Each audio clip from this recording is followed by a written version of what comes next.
After 4 months, ito na yung reason ng ating F23 error. Ngayon lang ako nakagkaroon ng time para i-solve yung issue. So umakyat ako dito sa bubong. So ito ang ating nakita. Tagus. Yan. Yan. Bali nung ginagawa kasi itong alulod noon, yan, na-relocate tong conduit.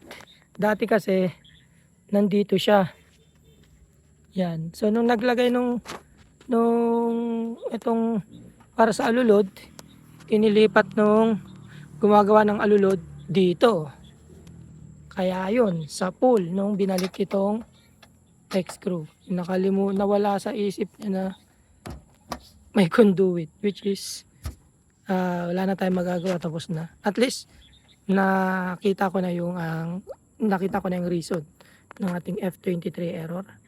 So nawala na yung grounded na PB. Tinest ko na. So re-repairing ko lang to, buksan ko to kung tingnan natin yung extent ng damage ng PB. Or else replace ko siya ng PB cable talaga. Pero titingnan ko muna kung kaya siyang makuha sa rubber tape. So buksan muna natin. So yun, after natin maputol yung conduit, so yan siya, naging donut. Yan. Bus. So check natin kung pwedeng gawin. Wala naman ng ibang damage. Ito lang. Yan. Siguro ang gagawin ko dito ay mag MC4 na lang ako. Tapos ipasok uli sa loob ng yero. Kasi ceiling naman na to yung ilalim niyan. So MC4 ko na lang siguro daw. Yan. So antabayan na natin. So yan, kinat na natin. Lagyan na lang natin yung MC4, mas mabilis. Yan. Tsaka natin itatago dito yan. Yan, ceiling naman na yan na may insulation. Yun ang pinaka mabilis na paraan. Kaysa magputol tayo ng dalawa kasi maghihinang pa tayo dyan Unless sa MC4, mas mabilis. Tapos na natin itong isa. Lagyan na natin yung kanyang MC4.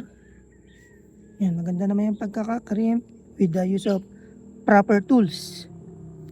So ito na yung pangalawa. Balat na. Salpak na lang. Tapos na tayo.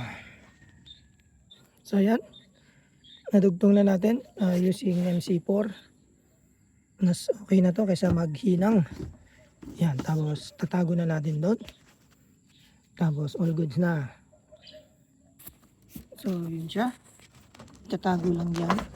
Tapos pasok ko tong conduit uli para goods na. Okay, mamaya uli video. So yun na siya.